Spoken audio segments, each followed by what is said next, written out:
احنا بتوع كله، وطلعت فعلا بتاع كله في سن امهاتنا، ومفيش حاجه ام ريحان ما بتعملهاش من طبخ ويوميات وتنظيف البيت. ومن الارياف وصلت ودخلت كل البيوت بلطافتها وخفه دمها وبساطتها. من مطبخها عملت المحشي واكل فلاحي وطواجن على اصولها، من على سطح البيت بتعمل حفلات شوي وباربيكيو من اللي قلبك يحبها. تعالوا نعرف حكايه ام رحاب وازاي دخلت التيك توك بالصدفه واتشهرت، وايه سر حب الجمهور ليها.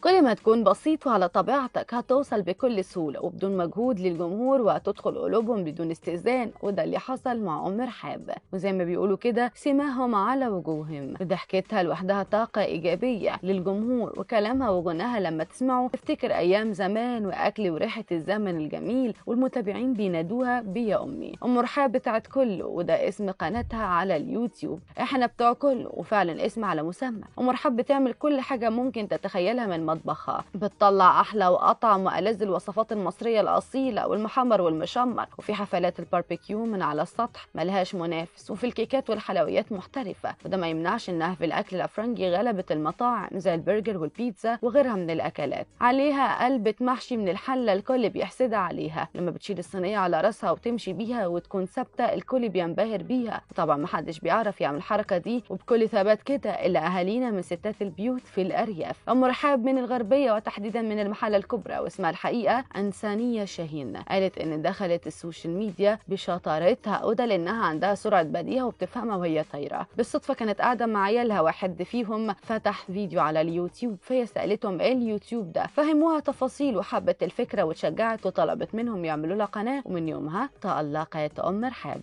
أم رحاب واثقة في نفسها جدا وفي اللي بتقدمه، ودايما طول ما هي شغالة بتشجع نفسها، زي ما فيش زيك يا أم رحاب ولا في شطارتك ومحدش يعرف يعمل كذا وكذا. هم عندهم بيت ما شاء الله يرمح فيه الخيل. مرة قبل كده حد قال لها من فلوس التيك توك عملت البيت ده، وكانوا فاكرينها زي مشاهير كتير كانوا حاجة، ولما دخلوا السوشيال ميديا قابوا على وش الدنيا. لكن هي أكدت إنهم مبسوطين من قبل التيك توك، وعندهم بيت كتير وعندهم بيت كبير وشقة لابنها اللي لما ظهرت منها على التيك توك في البدايات قالوا كده مش فلوس التيك توك اللي خلتهم اغنياء، بالعكس هم طول عمرهم معاهم فلوس وبياكلوا احلى اكل ولاد عز من يومهم. ام رحاب رغم انها مش صغيره في السن، ولكن نمسك الخشب يعني نشيطه جدا ولهلوبه في بيتها زي امهاتنا بالظبط. اتعودت طول عمرها على النظافه والاكل الحلو المتكلف، وحتى لو مش متكلف بيطلع من ايديها صواني تفتح النفس. وهنا تعرف الست المدبره الشاطره في بيتها ومطبخها، وبتساعد كمان ستات بيوت كتير يعملوا زيها، وعلمتهم طرق الاكل الفلاحي الاصيل اللي بالسمن البلدي. دايما بتنظف المطبخ وتخليه بيلمع، وبيتها دايما متروق ونظيف، وروحها الحلوه في الفيديوهات اكتر حاجه بتشد الجمهور ليها. مش بس كده، علشان هي بتاعت كله فبتشارك الجمهور جولاتها في الاسواق وهي بتشتري الخضار، وكمان خروجاتها في المطاعم والكافيهات مع ابنها محمد. اصلا هو كمان فود بلوجر ويوتيوبر، وبيساعد امه دايما في الفيديوهات وكتير بيظهر معاها. لايفاتها بتكون دردشه من القلب بقى، وكانها قاعده وسط الناس وبتاخد وتدي معاهم. ام رحاب مش قاصده تعمل كده، ولكن هي شخصيه بسيطه وفرفوشه